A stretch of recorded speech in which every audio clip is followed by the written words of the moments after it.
అదే విధంగా గవర్నమెంట్ స్కూల్లో భోజనం చేయాలంటే నిన్న మొన్న కొన్ని అక్కడక్కడ దురదృష్టకర సంఘటనలు, పిల్లలకు ఫుడ్ పాయిజన్ అయింది, లేకపోతే పిల్లల్ని హాస్పిటల్కు తీసుకెళ్ళామని వార్తలు చూసినప్పుడు నాకు చాలా బాధ అవుతుంది.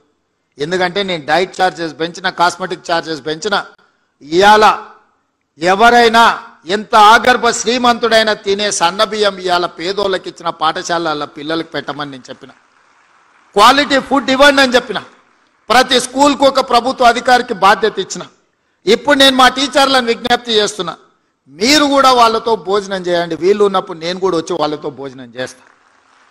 ఎప్పుడైతే టీచర్లం అంటే ఒక కుటుంబ పెద్ద, ఒక తల్లిగానో ఒక తండ్రిగానో తల్లిదండ్రులు మన మీద విశ్వాసం పెట్టుకొని రాత్రి సమయంలో పిల్లలు తల్లిదండ్రుల దగ్గర ఉంటే దినం మొత్తం మన దగ్గరనే ఉంటారు, టీచర్ల దగ్గరనే ఉంటారు.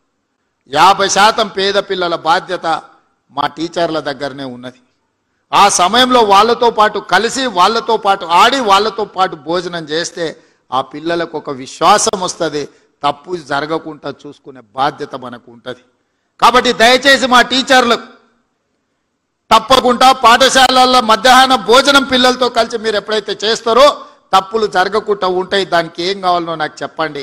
వాటికి కావాల్సిన అనుమతులు కానీ వసతులు కానీ ఏర్పాటు చేసే బాధ్యత నాది. ఎందుకు అని అంటే ఈరోజు ఈ తెలంగాణ ఒక బలమైన తెలంగాణగా నిర్మించాలి అంటే పెద్దలు చెప్పినారు, దేశ భవిష్యత్తు తరగతి గదుల్లోనే ఉంది అని. మరి ఇవాళ తెలంగాణ భవిష్యత్తు కూడా తరగతి గదుల్లోనే ఉంది. ఇవాళ ఉస్మానియా యూనివర్సిటీ ర్యాంకింగ్ మెరుగైంది, గతంలో ఉండేదానికంటే చాలా ముందుకు వచ్చిందని చెప్పినప్పుడు నాకు సంతోషమైంది. నేను వచ్చినప్పుడు గతంలో యూనివర్సిటీ వైస్ ఛాన్సలర్ నియమించడానికి ఆ ప్రభుత్వానికి తీరిక లేకుండే. దాంట్లో కూడా రకరకాల రాజకీయాలు, నేను వాటి జోలికి వెళ్ళదలుచుకోలేదు. వచ్చిన ఎంబడే సామాజిక పరిస్థితులను మెరిట్ బేసిస్ మీద, social justice with merit, without merit ఎవరిని వీసీలు వేయలే. కానీ 100 సంవత్సరాల అవకాశం రాని సామాజిక వర్గాలకు కూడా ఉస్మానియా యూనివర్సిటీ వైస్ ఛాన్సలరు, లేకపోతే అంబేద్కర్ యూనివర్సిటీ, ఇతర యూనివర్సిటీలకు వాళ్ళకి బాధ్యత ఇచ్చి వాళ్ళు ఈరోజు వాళ్ళ బాధ్యత నెరవేరుస్తున్నారు. కాబట్టి ఉస్మానియా యూనివర్సిటీ యొక్క గ్రేడింగ్లో ఈరోజు చాలా అప్గ్రేడ్ అయినాం.